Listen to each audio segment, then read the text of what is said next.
Yes. Let's hit it. Welcome, wonderful listeners, to the Shadow and Starlight Podcast, where two friends deep dive into popular fantasy and romantasy books. We get into the stories, characters, world building, lore, and more. Most importantly, we'll have a damn good time while we do it. Yes, so buckle your seatbelts for this wild roller coaster ride of emotions, magical worlds, and laughs. I'm Kinsey. I'm Kana. And today we're covering chapters 10 through 18 of Fourth Wing by Rebecca Yarros. First and foremost, please listen carefully to our content warning. These are adult books we are covering, and neither of us have a filter, so this podcast is definitely rated R, and it's 18 plus. Regarding spoilers, if you have not finished the entire Fourth Wing and Iron Flame books, please come back after you do so. While we are discussing the stretch of Fourth Wing chapters, we will be doing so with the perspective of what happens in the first two books. This will help us dive deeper into the theories and really appreciate the foreshadowing of Rebecca Yarros. So going forward, all episodes on our show will contain spoilers for the whole series in question. Next, if you like what you hear today and want more, please come back next Thursday, and next Thursday, and next Thursday, and next Thursday, and every Thursday after that for a brand new episode. As a taller podcast, we'd love to hear your feedback to better ourselves and expand our book-loving community. Please feel free to give us reviews, reach out to us on social media, and follow us on TikTok, Instagram, and watch us on YouTube at Shadow and Starlight Pod. Okay. So we've graduated from a baby podcast to a toddler podcast. Like, what's next? The teen podcast? Like adolescent. We're going to go through puberty next. Stay tuned. Yeah. It's going to be rough. Drinking the pod. I'm just having water because I'm pretty dehydrated. Same. I haven't had water today. I only had a little, and then yesterday I realized I had like one water bottle full, and that was it. Man, that's not enough. I definitely need some more water. I've been going crazy on the lemonade, so water for the win. Lemonade is water to you. Basically. We are 61 days away from Onyx Storm, so we're getting close to 2 months, people. It's happening. It feels like yesterday that it was a year plus, but we're getting there. If you don't think about it, it's not that bad. It's not. But it's hard to think about it. But it is. Because we're going to be spending so much time talking about it that it's just going to like amp up our anticipation even more. Yeah. I am we're glad, also going to be though, extra ready. Yes. That's what I was going to say. I'm glad that we're doing this right before it comes out, because then we'll know exactly what happens. We've already dove deep into it. And so like when we start Onyx Storm, it's just like, okay, this makes sense. So we can kind of... Is dove a word? Divin? Dove? Dived? It is. Dove? Dived? No. Dived. I don't know. That sounds so weird in my brain. Dove into it. I don't know, because it's like, what's the other word? I don't remember. But it's another word that like has ED, but doesn't make sense that it's ED. I don't remember which one it was, though. I used to always get it confused. It doesn't matter. I'll think of it eventually. I don't live in your brain. So to kick off our episode, Kana's going to lead us across the parapet, aka her unhinged summary detailing the events of these chapters. Buckle up, because it's a lot to unpack. Yes, it is. This is a specifically long one, but I just kept thinking of funny stuff, and I was like, I'm just going to roll with it. I'm excited because I haven't read it yet. Yes. All right. It's gauntlet time, aka a giant wipeout course running up the side of a cliff, and if you fuck up, you're dead. Sawyer absolutely slays. Tynan just can't grab those big slippery balls, and Violet is too short to climb up the chimney, and Orally falls to her death. Rip. Making the Iron Squad's first practice run rough, to say the least. On the way back from burning Orally's belongings the next day, she comes across Xaden and his trio of marked ones returning from a late-night flight. Interesting. Violet wants to know if he is going to kill her or not, because it would really help her make her plans for the week. And she also word vomits her current frustrations. Instead of telling her to run away like Dane would, he gives her some cold hard truth and tells her that the right way is not the only way. On presentation day, the sneaky little silver one is scheming while she flies up the course. Using the safety ropes as leverage, she is able to climb up the chimney and then uses her dagger to yeet herself up the final ascent. She is greeted by her friends congratulating her, but Amber Mavis, aka Dane's ex-lover, aka another codex-loving prick, isn't having it, saying it's cheating. Sweetie, I'm sorry that you're not smart enough to think of that on your own, and also I'm sorry that Dane doesn't like you anymore. No one knows the codex better than Violet, who gets her on a technicality after Xaden waits for her to defend herself against the accusations. Dragons! Second squad head single file, try not to freak out as they parade in front of the lethal 25-foot tall cuties. Pryor gets roasted for once again being indecisive. My dude, why did you join the Riders Quadrant if you can't even make a decision? Luca gets torched for being generally annoying. And all I gotta say is thank God. A couple Yeah. of greens sniff out Tyne on Violet's dragon scale armor, causing both her and Riddick to almost shit themselves. Right at the end is a little Goldie. Hey girl, hey Andarna. On October 1st, we wear Rider Black. Because it's Threshing, baby. The squad splits up to try their luck at bonding a dragon, and Violet's not off to the best start. While getting a better vantage point, she hears three sadistic psychos that all share one brain cell talk about killing Andarna instead of, I don't know, trying to find your own fucking dragons. The compassionate FMC we know and love decides to defend the little Feathertail. When little Goldie doesn't heed her warning to fly away, Violet prepares to defend her, and Xaden shows up with Sigale to narrate. Jack takes a violence dagger right to the shoulder, then runs away like the little bitch he is. Orin is knocked unconscious, and Tynan disarms her, preparing a killing blow. But wait. Xaden takes a small step forward, and the biggest, baddest black battle dragon shows up. After setting fire to Tynan, Tyrannianok commands Violet to get on his back. A disbelieving Violet tries to talk him out of choosing her, then thinks better of it and climbs on with a little assistance. Shooting skywards, Violet has no time to process the glory of her first flight before she is falling. The king he is, Taryn catches Violet and proceeds to be an absolute curmudgeon. He explains he chose her because she defended Andarna with honor and courage, giving her further compliments and also a little pep talk. Andarna follows and the three land in the flight field. All eyes on them, Violet heads to announce Taryn's full government name and is surprised when Andarna also speaks up. At Taryn's urging, she speaks both to the roll keeper.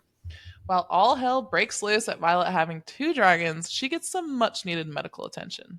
A few tables down, Jack verbally lashes out at Violet because his ego couldn't handle that his self-proclaimed mortal enemy got the dragon he thought he deserved. Once again, you're Delulu, bro.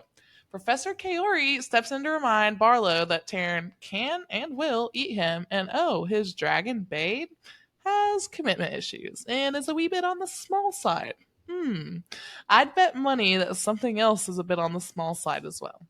Minutes after the dragons go to debate, Dane finds Violet and tries to get her to give up Taryn, and follows that up by accusing Xaden of manipulating Threshing, which goes as well as you can imagine. Xaden roasts Dane's flawed thinking and gets him to admit that he would not have saved his best friend in the same situation because the rules, of course. And as the dragons return, Violet wrestles with the knowledge that she is now tethered to Xaden Ryerson forever, and even more people are going to try and kill her now. It is announced that both bonds will stand, and everybody celebrates with a brand new dragon tattoo. I want one so bad. The only thing stopping me is a serious lack of funds, and I'm actually pissed that I got a back tattoo before I read this book, because I would absolutely get Violet's tattoo on my back. Somehow expecting Violet to forget what he said like 2 minutes ago, Dane comes to kiss her, and there's absolutely zero chemistry. Big shocker, since this man has done nothing but break her down since she joined the quadrant.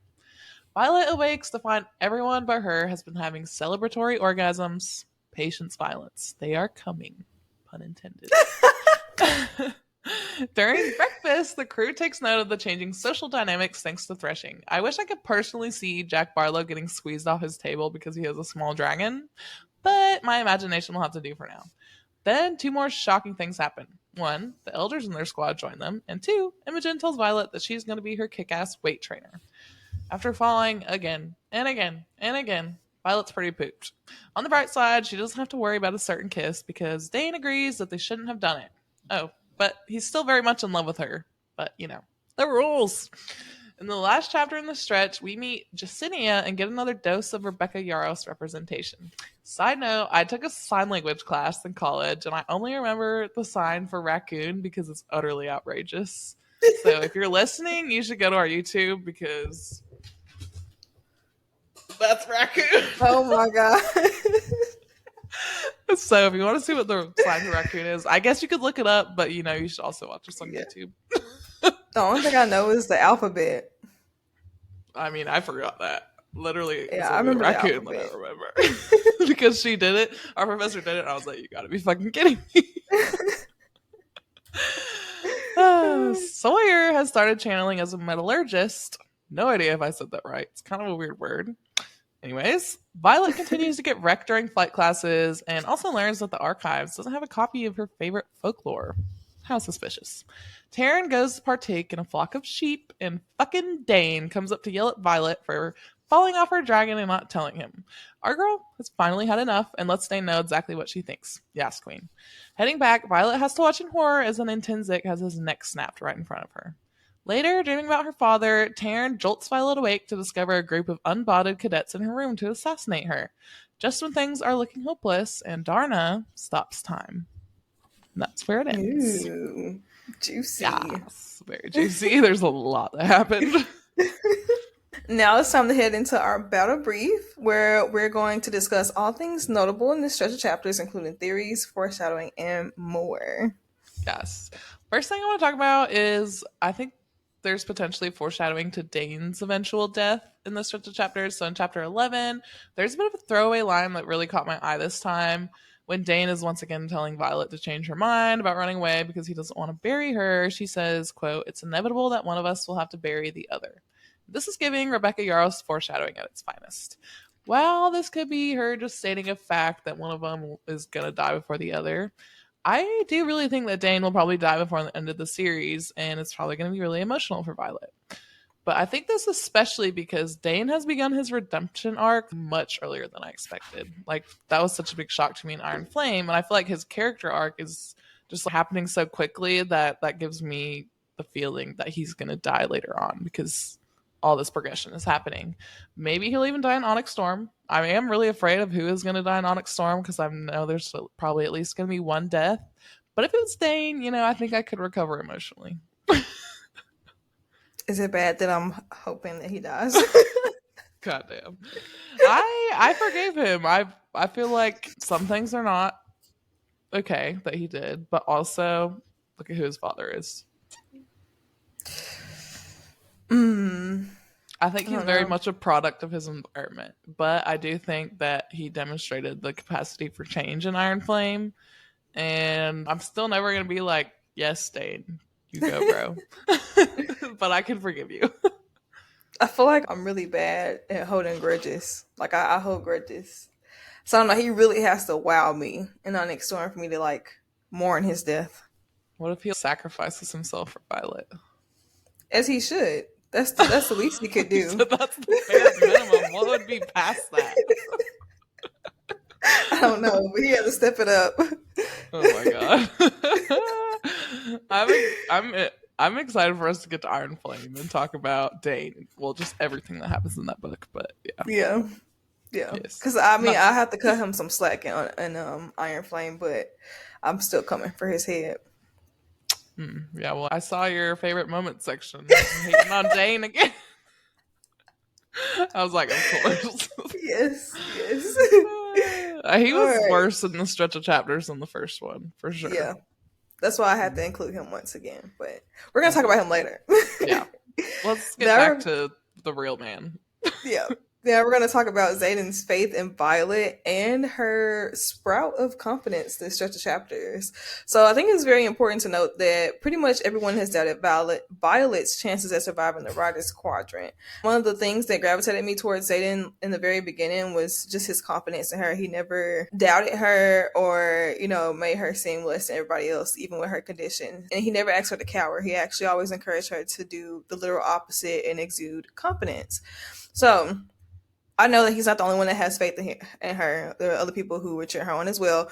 But I think that it's important to know his faith early on, as we know they will be together and both be bonded to mated dragons. So one moment that stood out to me was when he believed in her when she didn't even believe in herself. And that was when she was getting ready to face the gauntlet. She knew that she couldn't get past the chimney. And his advice to her was, quote, "The right way isn't the only way," end quote. And I think after this conversation, her faith in herself kind of changed. And it's very apparent the day of presentation when Dane is trying to convince her once again to change her mind and run away to the Scribe Quadrant. She tells him that she has no intentions on quitting the Riders Quadrant, and he asks her what has changed since she arrived. And she replies, "Me." So it is very, very, very obvious that her confidence has already grown so much since joining the Waters Quadrant. I mean, as it should. She's made it past so many trials and she's Yeah. succeeded this far. So at this point, it's like, I know that I'm capable now. I've done Yes. so much already. And Dane, when are you going to get that through your fat ass head that she's more than capable? Badass head. I'm actually gonna talk about this in my favorite moments, just how I love how he empowers Violet. Mm-hmm. I love it. Mm. Okay, next we're going to talk about Violet and Rhiannon's big fight in Iron Flame and some of the secrets that Violet keeps. So, we discussed last episode just how intelligent Violet is. And with her intelligence, she noticed most things that are out of the ordinary. She didn't notice when Dane was still in her memories, but she does notice some things out of the ordinary. Like, she did notice Xaden and his quote unquote assembly. And this is a huge secret that she's harvested. And we now know that Dane will take these memories without permission. But in this stretch, Rhiannon actually extends her loyalty. So the scene where they're on the flight field and they're like talking along the path, Rhiannon asks Violet why she didn't tell her about her plan during presentation. And Violet replies and says that she didn't want her to have to be an accomplice if she didn't get away with her techniques. Rhiannon assures her that she will always help her no matter what the consequences, and then asks, quote, "You keeping any other secrets up there?" End quote.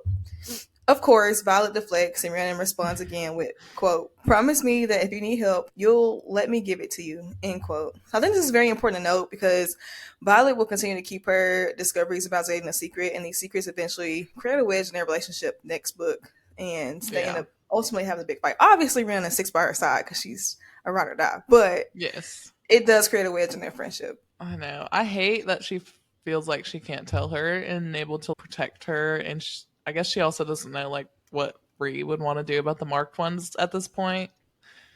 But Yeah. it sucks because you know that Ree is just gonna be like, "Okay, cool, like I got you, girl." Right.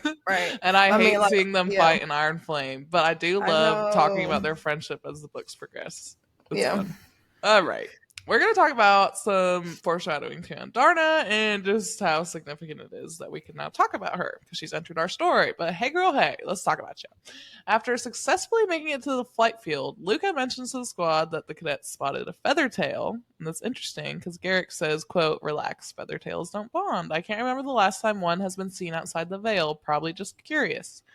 We know that this rare dragon becomes fond of Violet and bonds with her alongside her vicious Morningstar tailed dragon. But we also do get a snippet of Andarna's magic this stretch. Though Violet hasn't manifested her signet yet, she finds herself in great danger with 7 unbonded cadets raid her room to kill her. And in a frenzy, Andarna gives her the gift of stopping time. Quote, "Everyone in this room is frozen in place except me." And to think everyone rolled Andarna as the weakest link, and those 3 assholes tried to kill her. Like, no, she's actually pretty powerful. I'm wondering about Papa Sorengale's research on the feather tails because we haven't talked about this yet, but he does have research on feather tails that's suspiciously missing, and I do think it's going to be of great significance later. And I'm kind of wondering if most of it is on how feather tails can gift their powers directly, but I just think it's more than that because it's been brought up so many times and there's such a mystery around it. I feel like there's something else about feather tails, and I don't know whether that relates to Andarna specifically because we know that feather tails are just adolescent dragons basically. But I Yeah. am really curious to learn more about feather tails and the research, and then just more about Andarna because we know that there's so many huge nuggets at the end of Iron Flame about Andarna and her Yeah. connection with Violet that just so many questions. So many questions. So many. But we're glad you're here, Andarna. Welcome to Yes, the I love her party. little sassiness. Oh my gosh, we're gonna Yes. get into the excerpt that was released today, and I just died laughing when Andarna was like, "Let's keep the corpses so we can roast them" or something. I was like, It "No, was she's like still a sassy something teenager." fun. I think And it then was so cool that we get to see her grow because it's like I'm pretty sure we were like the exact same way as teenagers. worse. It was cool. I feel like I could relate. Well, while we're on the topic of dragons, we're going to discuss Taryn and Violet's bond. So, as we know, she survived Threshing and she bonded. Yay! So for a second there, Violence began to lose hope that she would even bond a dragon during threshing. But in the midst of keeping our adorable Feathertail safe, Taryn actually chose her. And he kneeled so she would be able to climb up his leg, which is absolutely unheard of because dragons never compensate for humans. And if you can't climb up their leg or hold your seat on their backs, they deem you unworthy. But Taryn helps her and catches her when she falls. With all his sassiness, I think this shows just how close they'll become and the sacrifices they'll both make for each other in the future. So I just think it was really important to note just how close they already are and how strong their bond is now. I love that he becomes a father figure to her in a way because she doesn't have her father anymore, who is like a super important nurturing parent for her. And Taryn has kind of, not in a way replaced him, but is like taking on that role. And he's always like reminding her to eat and like telling her to do stuff. Yeah. I just love it. Their relationship is so funny. I'll get into him later. I can't. I'll just keep. I love him so much. Okay, still on the topic of dragons, we're going to briefly discuss the Empyrean. After Violet survives threshing and bonds 2 dragons, sorry, but that is a serious flex. So I will not stop bragging on her, and I will not stop saying throughout this whole episode that she bonded 2 dragons, not 1. Eat that, Jack Barlow. Thank you. You got this small little dragon with commitment issues. That was so funny when Professor Kaori was like, your dragon's bonded like 4 riders in the past, which is like dragon goss at its finest. And then who else was it whose dragon someone was saying like they never bond strongly? I think Taryn was saying that to Violet. It was like Glenn or something. Glean never bonds strongly. Yeah. Violet was like, oh, we just got some tea. And Caroline actually bonded him after his rider fell. Oh, right. I hate Caroline. Yeah. Sorry. I forgot her. I don't really remember how she was, but yeah. Anywho, after bonding a couple dragons, again, some of Navarian leadership argues whether this is possible, and Professor Kaori makes it very clear that this decision actually isn't up to the leadership, but is up to the dragons. Quote, it's up to the Empyrean to decide. I think this just shows how null the opinions of the humans are to these vicious beasts, and they will never have say-so over the dragons. Yeah, I think it's important to keep in perspective. The series is called The Empyrean. And she said, I can't remember what interview or where it was, but like this is a dragon-centered book. Like, yeah, we're hearing the story through Violet and Zayden's experiences, but like we have to keep in the forefront of our mind that like the dragons are the bigger picture. I'm curious to like really learn more about the dragons and the Empyrean and like all the complex dynamics. Yeah, because it's almost like a chain of government where the dragons are at the top, like the Empyrean is the top, and they govern almost the humans because the bond with their riders essentially kind of controls everything. They essentially control the battles too. Yeah, I'm curious to see how the Empyrean is going to affect the plot of the book playing out. Yeah. And like all the dragon politicking. It's so interesting. Yeah. I like that we get dragon politics. Yes. I wonder if Taryn is ever going to have to fight Koda, General Melgren's dragon. Isn't Koda the biggest dragon? Yep. That's probably why Taryn is salty, because in this stretch, he actually was like the first to fly off during like flight maneuvers, and Violet was like, why you have to be the first one? And he was like, I've never been like the back of the line kind of guy. She was like, oh, like you're like the front of the line. Good to know, buddy. So that's probably why he has beef with Koda, because he's like, I need to be the biggest dragon. Well, yeah, at the end of the day, I guess he does have to answer to Koda, because Koda's, I think, the elder of their den. Okay. So he probably hates that too. Yeah. Anywho, we keep getting distracted by dragons. Wait, I have one more thing. Okay, yeah, go. It's totally unserious. Of course, sexually inappropriate. If you could, would you bang Taryn? Because I for sure would. Oh my gosh. Probably. I need fanfic. I'm sure there's fanfic out there. He'll probably be my sugar daddy. I would marry him, honestly. I don't know. He just gives like OG. He just gives like OG, like old school, like sugar daddy. I don't know. I just love him so much. All right. Continue before I keep talking about dragons for a whole hour. Okay.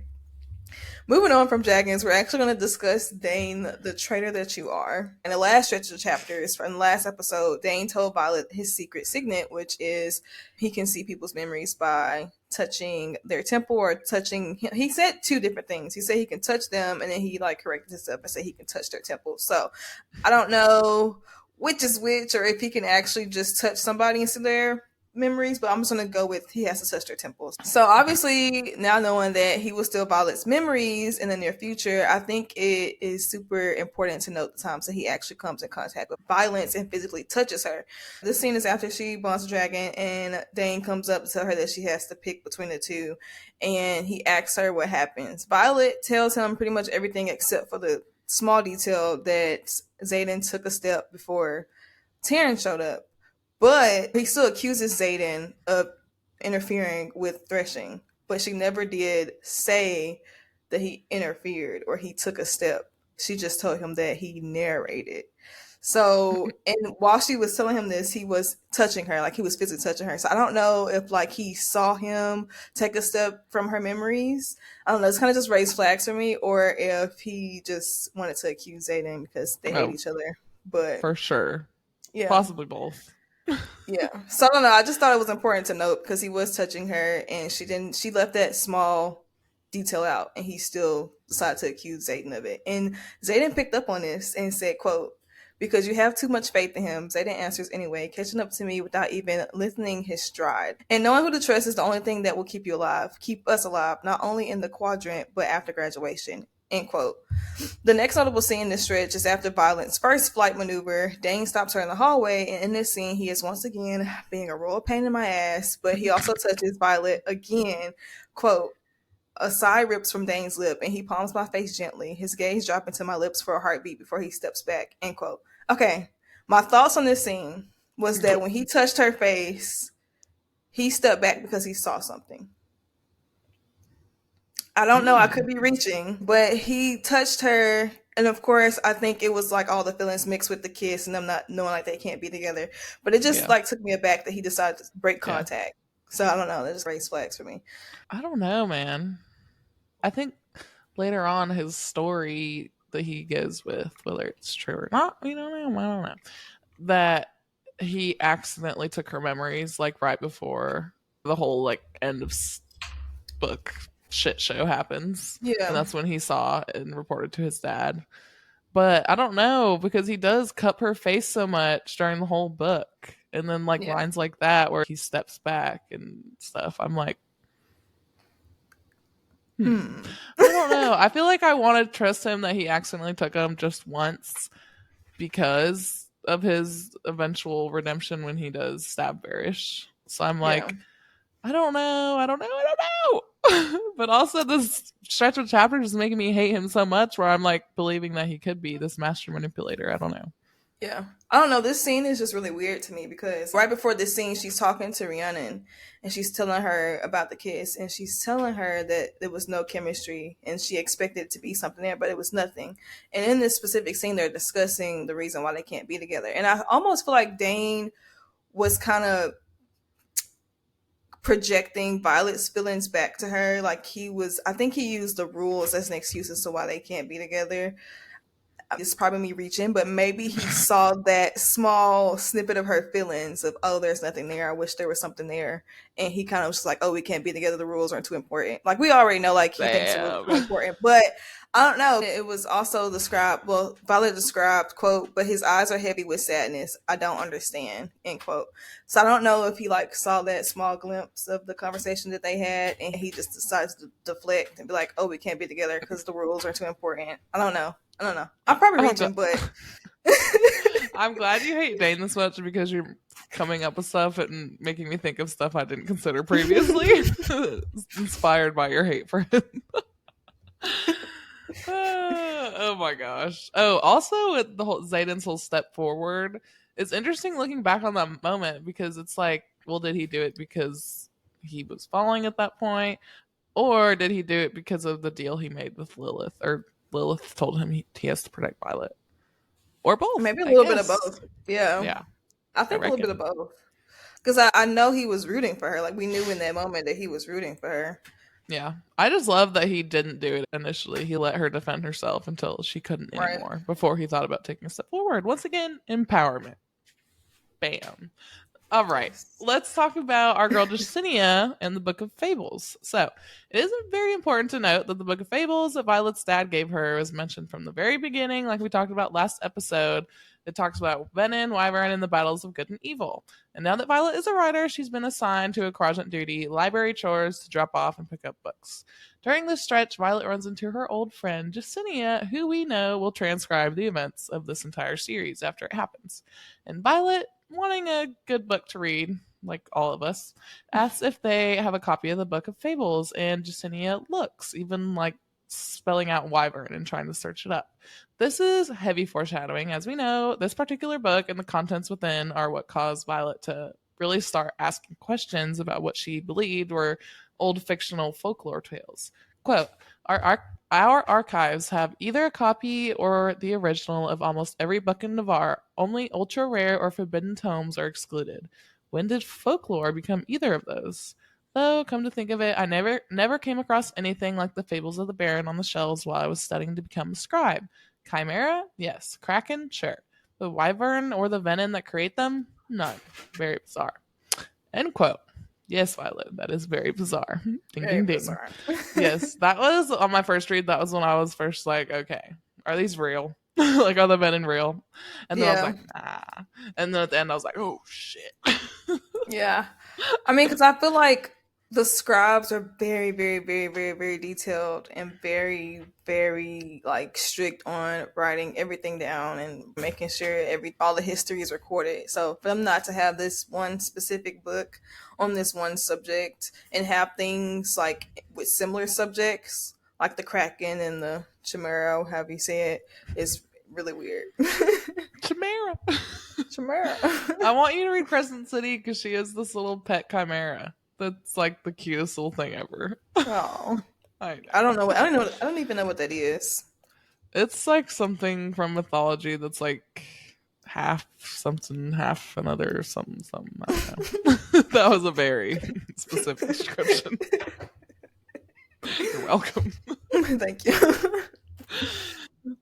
Okay, we're finally coming to the end of our battle brief. So, lastly, we're going to briefly discuss Professor Carr because he is introduced in this chapter. So, Sawyer not only bonded the dragon, but he gained his signet. Woohoo! Yay, Sawyer! What a freaking comeback! So, after the cadets gain their signets, they have to train with Professor Carr to learn to wield and control them. Sawyer describes him to be terrifying, and Professor Carr is also the one to snap Jeremiah's neck when he starts to gain his intrinsic abilities. This is just a brief introduction to the brutal professor who we will see again very, very, very soon.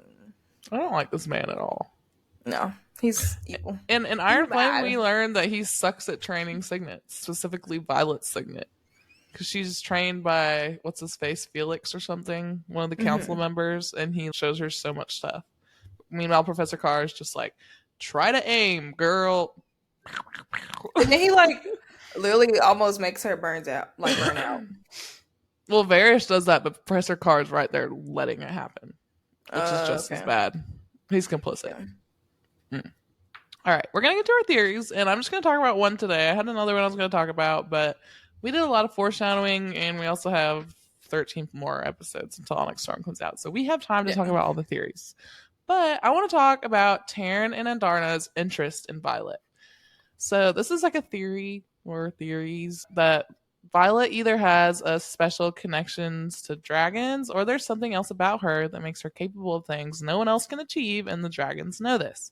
In the infamous threshing scene, Taryn says, I know exactly who and what you are. So it's not the who for me, it's the what. What do you know that we don't know, Mr. Taryn?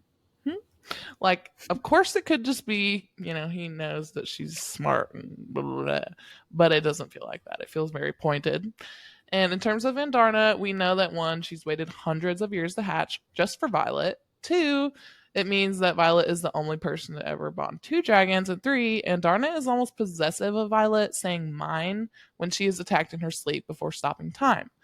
But overall, I think both of their significant interest in the way they talk about Violet, like how she is capable of speaking to other dragons when that is not at all the norm, raises a lot of questions for me on what exactly makes her so special to the dragons. Of course, our girl is amazing inside and out, mind of a scribe, heart of a writer, but there's something more, I know it. And I really think it may have something to do with her silver hair. Like, maybe she's an antidote to the venom or immune to them, and the dragons can somehow sense this. Or maybe it has something to do with her family. You cannot convince me that Papa Sorengill's Feathertail research isn't crucial. Maybe it has something to do with that. And at Book Cuddle on Instagram has also recently opened my eyes to Violet potentially being a dragon shifter as a second signet, or at least part dragon in a way.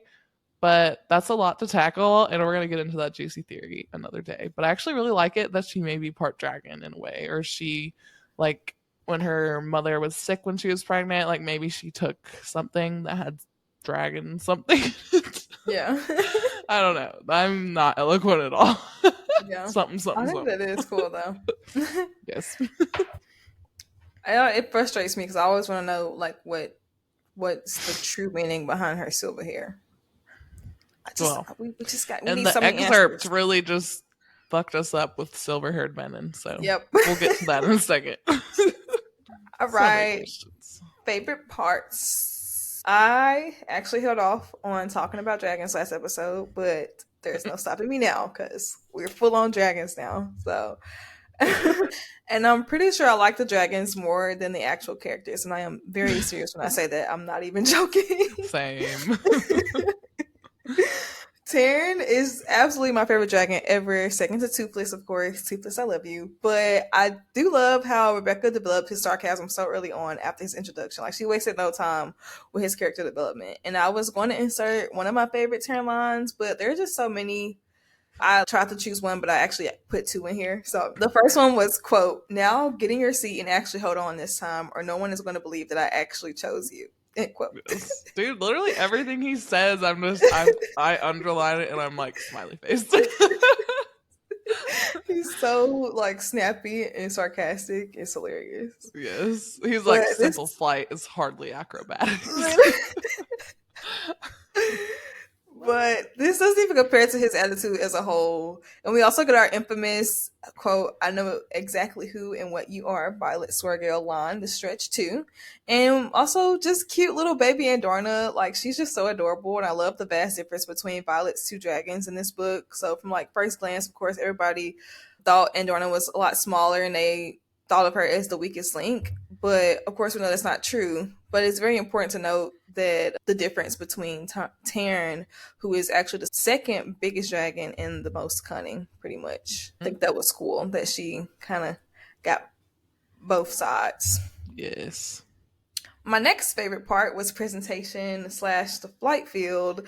My favorite part about presentation wasn't the fact that Violence made it across. I mean, like, we knew she would. She was the main character, so of course. But it was the damn good advice that Xaden gave her. And I love that he was always in her corner and he taught her so much about how she could use her weaknesses to her advantage. He always knew that she would have to use unoriginal ways to do things, but he never, ever, ever doubted her abilities to do them. Unlike some people. Dane, I'm coming for you in a second. Give me a little bit. Oh, God. I'm ready. I'm gonna get some popcorn. Next, I'm gonna talk about Threshing. So circling back to Violet really gaining confidence this stretch, can we talk about her actually finally facing off against 3 men to protect Andorna, and not to mention Xaden cheering her on once again with a wrecked ankle too. This man, literally, he had no doubt. He was like, "Yeah, you got it." Like, that is a good man right there. So. But this scene was just so action-packed, and on my first read, it caught me by surprise, because initially, I always feel like I knew on my first read that she would kind of bond Andorna because of just their initial pull to each other and her need to save the dragon. I kind of felt like she would bond with her, but I actually wasn't expecting Taryn at all. I don't know. I wasn't expecting him. I feel like that was a big shock. Yes, so, the best. And I wanna go up to Violet and ask her, "Can I pet that dog?" Can I pet that dog? Can I pet that dog? I don't think Taryn would like that. No. He would not. Lastly, Dane Atos. Once again, I'm riding the hate train because he pissed me off even more this stretch than he did last time. This won't be the last time that he pisses me off, so get ready.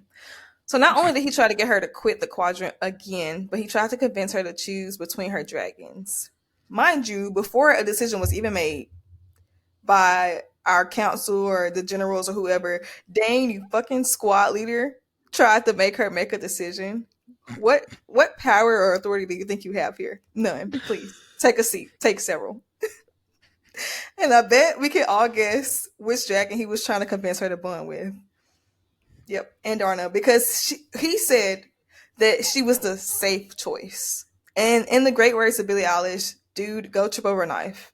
No, I don't promote violence, but oh how I hate this man. I hate this man so much. Goddamn. You go off, girl. You're saying all the things I'm thinking. Almost there.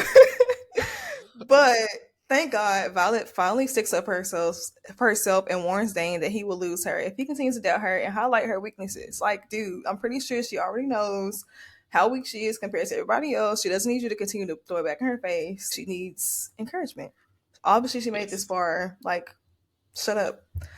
This just like shows like my hate for Dane is proof how well Rebecca writes and develops her characters, because I have never hated a character this much. And I feel like it takes a lot of talent for you to get your readers to on purpose dislike a character this much. And the fact so that it's fast too. Yes, so quick.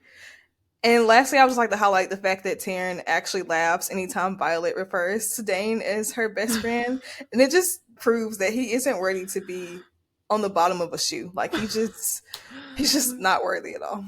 I love how Taryn like basically knows what's up. He's like, this dude sucks, but he still lets Violet figure it out on her own. Yes.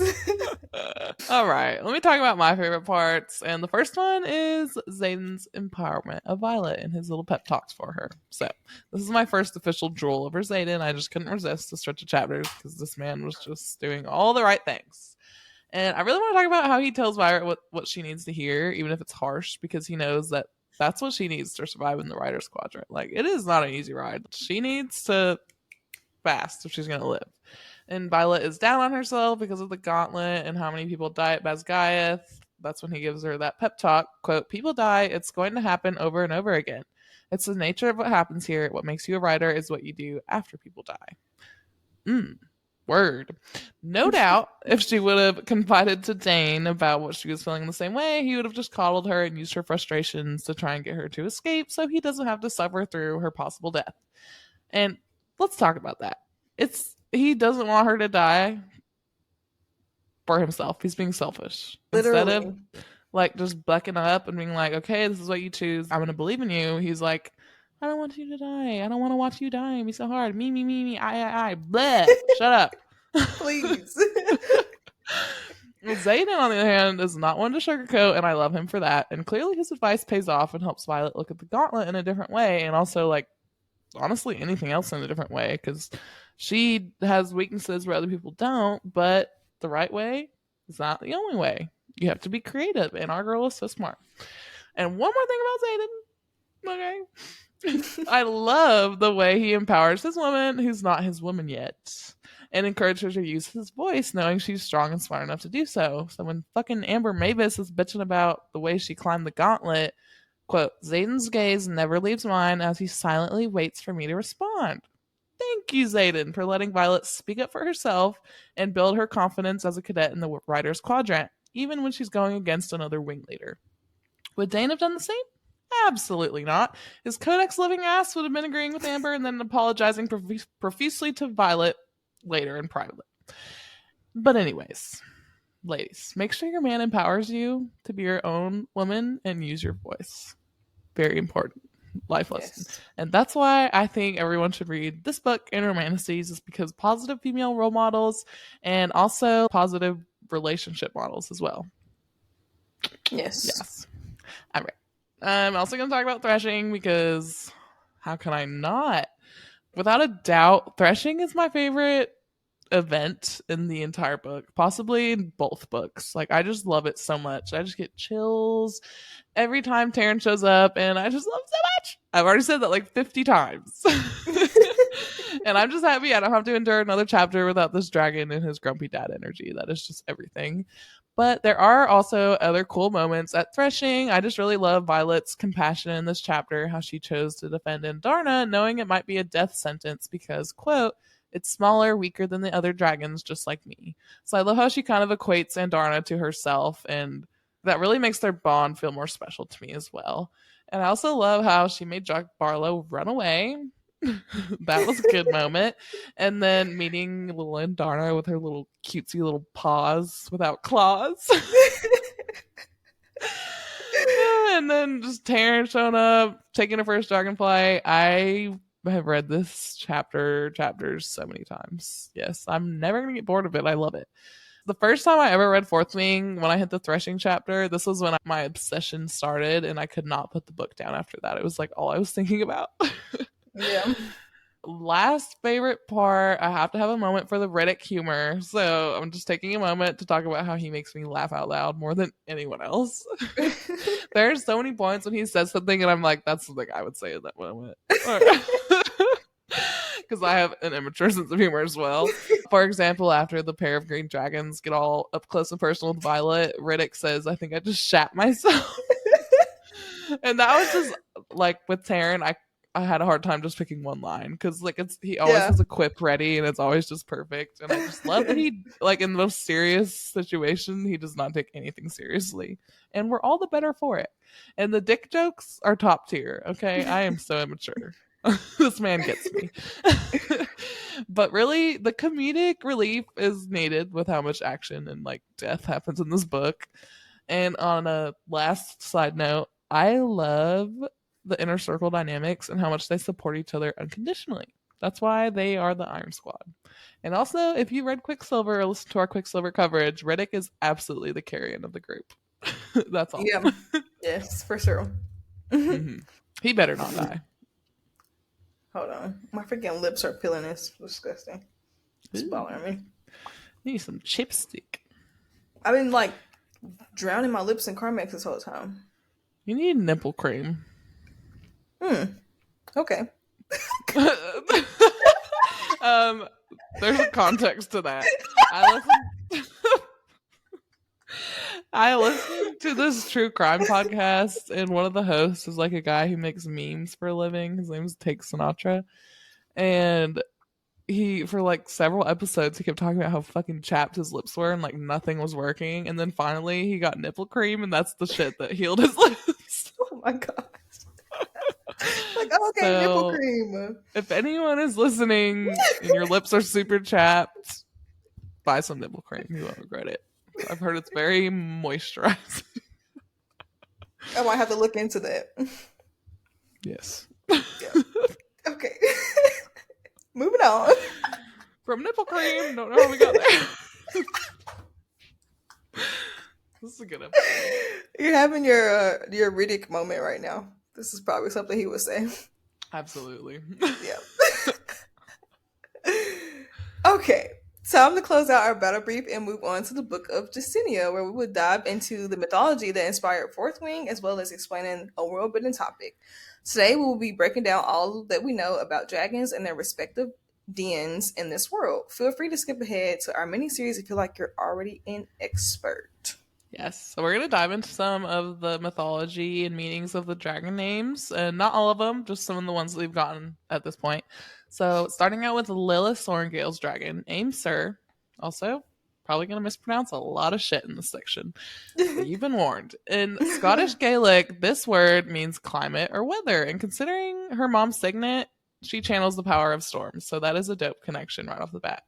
Yeah. Tyne is an old Gaelic name meaning fire, flame, or conflagration. And this is Mirror Dragon. Considering it's a dragon that breathes fire, immediate association. Yeah. Now, this is one of my favorites, Sagale. So this is likely derived from the word Sagale. It's just spelled differently, which in Scottish Gaelic means shadow. Zayden's dragon. He's a shadow wielder. so fucking awesome. To make it even better, the blues actually descend from the, here we go, first mispronunciation, Gormphales. the lack of confidence as I said that. The Gormphales, yes, which that's the line that the blue dragons descend from. Okay, it means blue shadow. So I love the connections there. Like the Sigale's a blue and Zayden's a shadow wielder. I love that. Tyrnianach is a Scottish Gaelic word that means thunder. So Violet, lightning wielder, and her thunder dragon. There you go. There you go. Okay. I'm going to say Andarna because I do not know how to say her full name. You gotta try. Hey, man, I just said all the other ones. And Darnarum. And Darnarum. Do you want help? Because I just listened to the audiobook. Yes. It's Zandarna Urim. Oh, I had it right. Don't overthink it. Yeah, you're basically there. Just the lack of confidence. Like, yeah. And Darna Urim is another Scottish Gaelic name that translates to the second honor. What does it mean? Oh, for some reason I thought that I was. Well, I realized that I gave you that part when I knew what to say there. Well, I think it's interesting. It means the second honor for two possible reasons. The second honor, it's her second dragon, so which is an honor. I think that's probably what it is referring to. But also, you remember when Liam says it's been my honor? Yeah. What if Andarna has to die, like the second honor? No. Yeah, I know. I don't like it, but I'm just saying it's possible. Rebecca is a meanie beanie. I love her. Sorry. We love you, sir. But you better not kill the dragons, okay? Bro, I'm not ready to get to Liam's I scene. could not. Oh. I might cry all over again. Anyway. For sure. I feel like this is the worst one. Dubmadin? Sure, we're gonna go with that. Whose dragon is this? That's the line that the black dragons descend from. Oh, well, that's where Tyrion descends from. Okay. Yeah. Obviously, it says it right there. Anyways. I was like, if you just read a little farther. So, obviously just butchered that pronunciation, but this is the line that the black dragons descend from, and it is a Gaelic name that translates to black little hill or dark hillock. Hillock. I don't know what a hillock is. Hillock is. Is it a hill? I don't know. Maybe, because it says black little hill. Anywho. And Bade does not really have a definitive meaning, but based on its phonetic similarity to Chinese characters, it could be interpreted as evil conduct. And I mean, that's fitting because Jack Barlow's dragon. All right, we're going to head into our world building topic of the day, which is basically a breakdown of dragons. So let's start off by talking about what we know about dragons in this world. So dragons are a species of animal with 4 legs, not 2, and 2 semi-translucent wings. At each wingtip is a razor-sharp talon, and they also have massive claws and horns. Dragons hatch from eggs, which can take centuries to hatch, we know from Andarna, and the embryos within have the ability to hear their surroundings and also have some level of choice deciding when they want to hatch. Dragon shells are metal and can be used to create alloy, which is the material that can kill venom. Dragons have a lifespan of around 200 years and are able to bond with humans and share their magic with them. The Empyrean, like we talked about earlier, is essentially the dragon government that has a hierarchy and elders of each dragon den. And a group of dragons is called a riot. I'm sorry. I'm so stuck on the dragon eggs can take centuries to hatch. It's freaking crazy. I wonder if that's the norm or not, because Andarna was just waiting for Violet specifically, but I don't really know, normal dragon eggs, how long they take to hatch. Didn't she wait for 500 years? It's 600, bro. It was a lot. Sheesh. She was just chilling in there. Dude, just imagine the dragon that laid the egg, and it's just oh, how's your hatchling? Oh, she's still in the egg. Well, her parents are dead. I'm pretty sure. Well, they only lived to be 600 200, years. so they laid the egg and they were like, damn, we're not even gonna see her hatch. It's so sad. It is sad. But Okay. imagine little Andarna in the egg just like soaking up all the hot dragon gossip. Literally just chilling. That's crazy. Anywho, black dragons descend from the Duba the Dumadin line. Black Black dragons are considered to be the rarest, smartest, and most discerning, and are also good planners. Their original hatching grounds were in the valley above Ryerson House. Thanks to Tarim, we know that there are 2 new black dragon hatchlings in the Vale. Blue dragons, descending from the Gormphalius line. Blue dragons are known for their This is hilarious. Rebecca, girl, what's up with these names? Most of them are Gaelic names, but some of them, like especially the lines descended ones, were they didn't really have like a connected meaning, so I didn't include them. But that's how she'd be coming up with the words. I knew they were all real words because I was writing them in the Word doc and they wouldn't come out read. So I was like, oh, that's an actual word. Very interesting. It's crazy. Okay. But yeah, blue dragons are known for their formidable size, ruthlessness, especially in the case of the blue daggertail, and generally have an intimidating reputation. Most blues in active service are stationed in the Espen Mountains where the fighting is most intense. Green dragons are descended from the... Damn. It keeps getting worse. I'm trying to say it out of my head first to make it make sense. You ain't look... What? Oh my goodness. No. Oh. He said it in the microphone. Oh, and now he's booping it. Oh. Green dragons are descended from the Ewan Lode's Snig line and known for keen intelligence. Snig? It's the Sig. Ewan Lode's the Skig. No.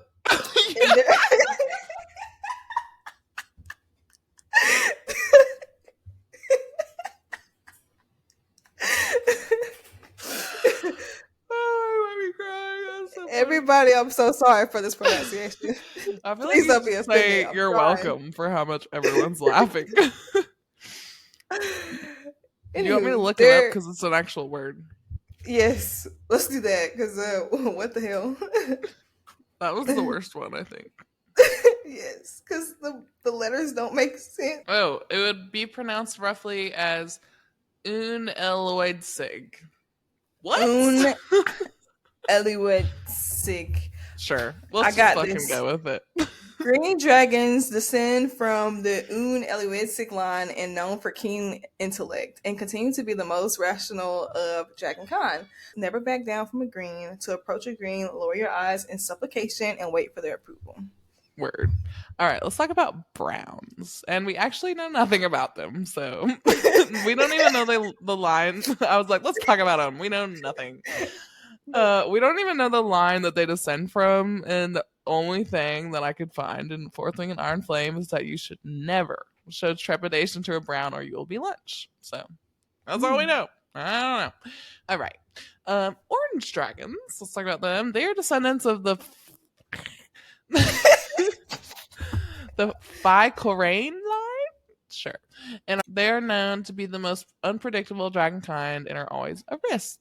The northern Espens were the hatching grounds of oranges before unifications. And we know that orange dragons suck because Jack has... No, they don't suck. I love all dragons. But Jack has one, and so does Varish. So, bleh. Red dragons are always the quickest to temper, and it is wise to never offend them. And it's also advised to never look them in the eye. So, danger dragon. The seventh, then, let's talk about it, even though we don't really get to this till the end of Iron Flame. And Darna's descendants are actually unknown. Well, we know her parents are dead, so. But we do know that dragons from this den have scales that are shiny and can reflect colors in their surroundings. So basically a camo dragon. Let's go. Okay, now we've gone through that rough patch. Thank God. We're going to enter the flight field now, guys.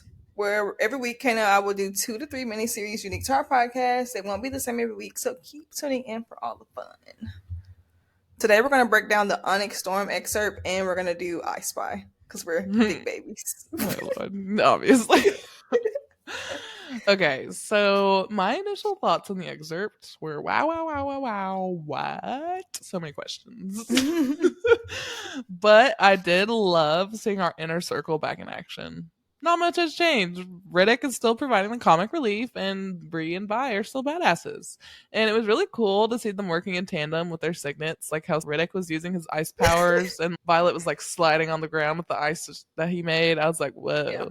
And then also, like I said earlier, and Darna suggesting that they roast bodies for fun. I was like, okay. I guess she's still a sassy and impulsive teen. All right. Let's talk about the timeline. So we don't really know what part of Onyx Storm this comes in, but we know it's obviously sometime after the initial attack, end of Iron Flame. So Iron Flame did end with a victory and Violet peacefully sleeping next to Xaden. So we don't think this is too close to the initial attack just because of like so much shit is going on. I feel like some time has to have passed. And it also seems like they had been looking for the Venom for some time now. So obviously some time has passed. And in this excerpt, they were caught off guard by the presence of Venom within the walls. So we don't know. Could be weeks, months. Now, so in the excerpt, we know that Venom found their way within the walls of Beskaya. And so from what we can assume, the riders and the dragons, like Kana just said, have been searching for the Venom on patrol, but they hadn't looked because they were actually posing as scribes. Quote, we haven't found them out on patrol because they're already inside, end quote. So from the very first line, the action springs into place, and there are Venom everywhere within Beskaya, and they have begun to attack students because they did find some dead students in the infirmary. So now our assumption is that they were there to potentially save Jack Barlow because they did find 3 Dark Wielders in the chambers where he was kept. And the internet quite literally broke when this excerpt came out, and there has been so many quotes from Iron Flame that may suggest that Venom had been disguising as scribes for quite some time now that we did not pick up on. But one quote from this excerpt that was just posted also confirms they have been within the walls for quite some time as well. Quote, how many of them had Imogen and I seen on our walks to the infirmary without even realizing? That's how they fed without notice. They're dressed as scribes, end quote. So in addition to that, there is a line in Iron Flame where Violet sees a scribe in the Rider's Quadrant with the hood up and remarks on how strange it is. So they could have been sneaking into Beskaya since book 2. Maybe that is how they knew where the Warstone was and where to get Jack and where he was being killed. So yeah, I think that's interesting. Like, how long have they been sneaking in? Because I had a theory last episode about like Navarre leadership in the military being like double agents or recruiting people to become Venom. But I feel like if they've been sneaking in for a while, it actually makes more sense that like they were sneaking in and recruiting students on their own, which could be true. I don't know. There's a lot of questions. But or it could have been Jack. I think Jack plays a big role in it too. Ugh, fucking Jack. Because he was potentially playing both sides too. Oh, for sure. Yeah. I don't feel like he's smart enough to do that. I mean, I don't know. Maybe being Venom like gives him a little extra brain cell. Yes. Okay, let's talk about the silver-haired Venom because this is like the biggest thing of the whole excerpt, and it's obviously very important to note. Silver hair. Violet has silver hair. The only other silver-haired person is Suri on the council, and she just has like one streak of silver hair. So something is going on with this hair color. Quote. Quote, her silver braid swings free of her hood as her attention whips in our direction, and her eerie gaze jumps to mine and widens slightly under a faded tattoo on her forehead. My blood chills when a smirk tilts her mouth, distorting the red veins in her temples, and then she disappears? What? This chick is so suspicious. Silver hair, tattoo on her forehead, ruby hilted sword, and also she has a penchant for torturing her victims. Ugh. And also she disappears. What the fuck? That's the first time we've heard of anything like that. It makes me think of like Winnowing from Akatar. And I'm like, can all men do this? I don't know. The only other thing like we've heard about is distance wielding, but that would mean that she would have to be bonded to a dragon and channeling a signet, which I feel like is highly unlikely, but also anything is possible. But I don't know. This raises a lot of questions, and I've had a lot of theories on what Violet's silver hair means. One I mentioned last episode about it being related to Malik, but then reading this excerpt, it makes me think that it's more related to something about Venin versus something relating to the gods. Could be both, but I don't know. I feel like it's got to be something Venin. And I'm Yeah. wondering if Suri with the streak of silver in her hair somehow knows, or like something happened to her to give her a single streak. So Yeah. weird. So many questions. So like my theory on this. So I think the sage, he actually did disappear in Iron Flame. I think there was a scene Oh, where he disappeared at Resin. So my theory when I saw her and like all these questions, of course, these question marks, and my theory might be reaching, but I feel like with fantasy, you never can reach too far because like literally true. anything can happen. So I feel like she could also be a sage, or she's maybe an heir. And I know that sounds a little wild, but since the other sage is now dead, maybe she could be the heir. I don't know. The previous sage that Zayden killed, he would also disappear as well, and he was very fascinated with Violet. And like Kana mentioned last episode, this could have been someone we knew, because I know you mentioned that the sage seemed very familiar because he was so interested with the inner circle. So I don't think this is a coincidence. They both have silver hair. Like, could they be related? Could this be connected to her dad or her fever as a baby? Like, there's just so many questions that this silver haired girl raises, and it's just like, what are you? Who are you? What do you want? Why are you here? Why? Tattoo? Why? I actually feel like that's pretty plausible that it's like an heir to the sage or something. Yeah. Maybe it has something to do with the tattoo on her. I don't know. Ah, I don't know. what the fuck? Okay, let's talk about Zayden because he is in this excerpt. And we also know that he is at the lowest level of Venin can be, an initiate, and he still also has his ranking as second lieutenant, so I'm guessing he remains in Navarre's military and within the wards. It seems like, from what Violet is seeing, that he hasn't channeled recently. But, oh my gosh, I just feel like I have so many questions. I'm so confused. Is he, like, with the Venin? Because they say something about them taking Violet and not hurting her so they can manipulate Zayden. So, is he training with the Venin? Like, is he forced to? Is he just trying to hide from them and keep doing his Navarre duties? I don't know. I'm just so curious on how their relationship is going to play out, and specifically, like, what Zayden's going to be doing, like, the interactions he's going to have with the Venin. I don't know. I just feel lost in the sauce right now. Yeah.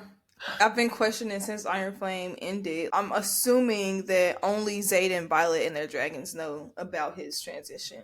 That is I my don't think they can assumption. keep that secret for long. Well, obviously, but like at this point, does anybody else know what's happening? Or I don't know. I don't know. Well, it's also weird she, like, puts a dagger to his throat. To who? Zayden in the excerpt, right? Oh, I missed that. What? I missed That was like the that. biggest thing that confused me. This was like weird, and then he was like all excited by it, and then right after that, he uses his shadows to kill all the Venin in the room. I don't know. There's just Oh, like so much conflicting information in the excerpts. Like, when I'm trying to yeah. figure out what the fuck is going on. Well, I guess that was her goal, is to confuse us even more. Yeah. I don't For know. Yeah, sure. I'm very confused. This is random, but this gives me the vampire vibes. The Vampire Diary vibes Of again. course. Of course. Because because like it's funny how like his eyes only turn red when he channels or drains other people. And it's like in the Vampire Diaries, their eyes like change and their canines only come out when they feed on other people, and the more they feed, the stronger they are. So I feel like I don't know. It just I'm rewatching Vampire Diaries, so I'm just constantly like Oh making the god. connections. Oh Lord have mercy. I probably just need to watch it. Although I feel like I never watch TV anymore because I'm just reading books, which is Yeah. good. But yeah, maybe I'll get to it eventually. I don't know. But really quickly before we move on, just to continue to ask these questions about Zayden. So like and we also know that this book will most likely consist of her trying to save him and find a cure for him. From the teaser that Rebecca posted, her mantra changes from "I will not die today" to "I will save him." And He can also still will his shadows, so I'm kind of guessing that this transition only really heightened his powers, and he also still has some connection to Sigil because at the end of Iron Flame, he says that he didn't find it useful to even try to reach out to her because she had been so quiet, and it's obvious that he would still kill anyone who tries to harm Violet. So it's just like I wonder, no, so bad how their dynamic has changed up until this excerpt, and like how it's going to change and what their relationship is like now. Like I know she wants to save him, but like like I want to know her thoughts on the whole thing. We don't really get her thoughts at all. It's gonna be so messy. Yeah, I know. We get a badass quote from Zayden. Quote, "Tell me something, Violence." A muscle in his square jaw ticks and he stares down at me, rippling the tawny brown skin of his stubbled cheek. "Why is it always you?" End quote. Love him. Love it. Love him. Oh my goodness. How? I can't wait to see what sex scenes we get in this in the next book. How can you top the throne scene? I wonder. Oh my god, the throne scene. I wonder how much better or worse the sex is with him being Venom. Oh, it's probably so much better. All right, let's play I Spy. So basically, Kenzie and I are just going to pick something we see that's a certain color, and then the other one has to try and guess what it is we're seeing. So I'll go we have 3 tries. I spy. Yes. I spy something brown. It's not doo-doo. I'll give you a hint. It's not dragon poop? What? No. Oh, gosh. Ooh. Brown. Is it a dragon? Well, it's dragon eyes. No. Oh. I guess I got one more try. You were close when you said, "Is it a dragon?"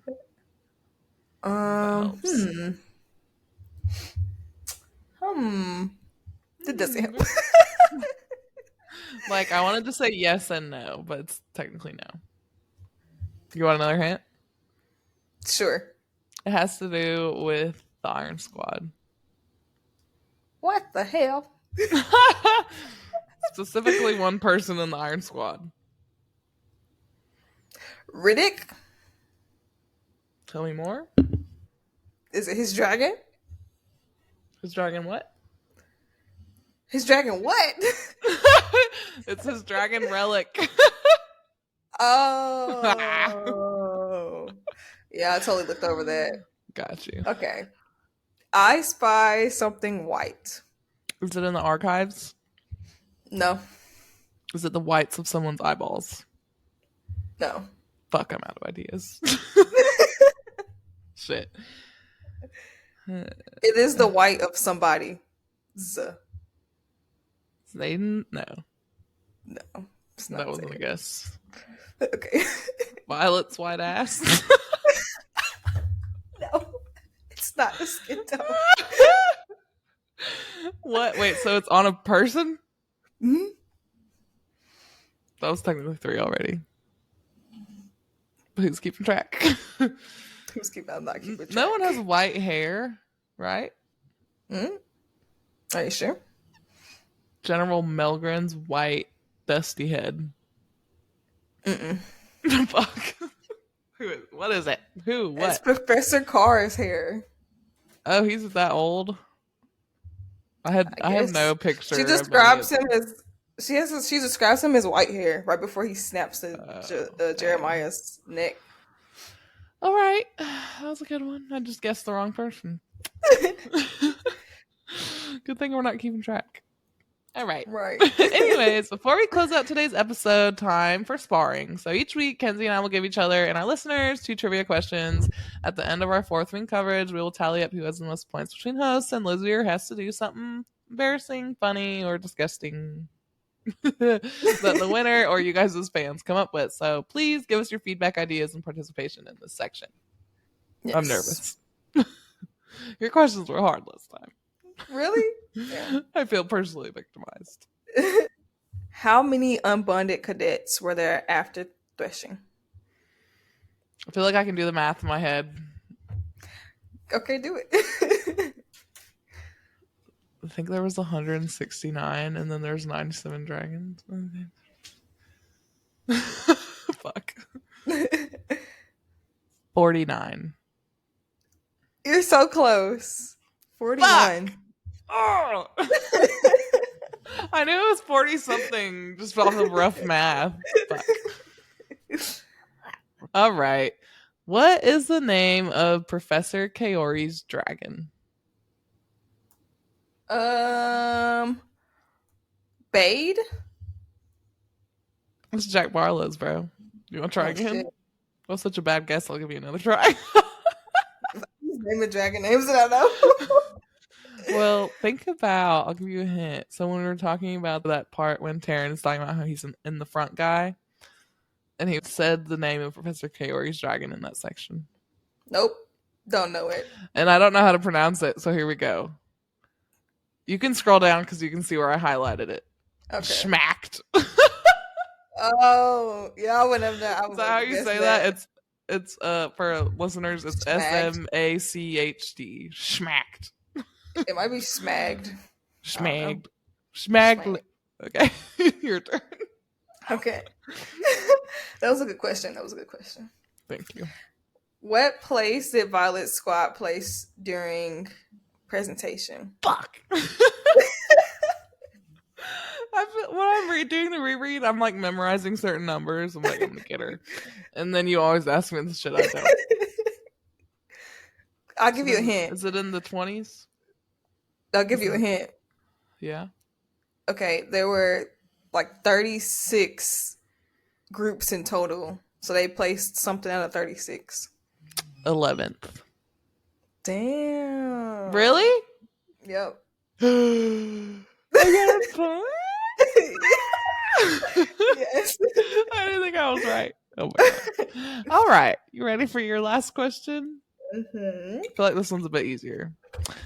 Who did Sawyer see fall from a dragon on the return flight from the threshing field? Fuck, what's her name? Yes, it was a girl. It's the quiet one. Tina. Yeah. Yes, it's Trina. Not Tina, it's Trina. Okay, so the score is I have 1.5. Kenzie has 2, right? Yeah. Yes. Okay, so you're still leading by half a point. You know, we got a couple more episodes, so we'll see where this ends. But anyways, that's a wrap, folks. Thank you for tuning in to our Empyrean coverage. We can't wait to keep digging into all the theories and continue preparing for Onyx Storm with y'all. Join us next Thursday for more of Fourth Wing coverage, where we'll be going over chapter 19 through 27, pages 223 through 346 for your reread or to refresh your memory.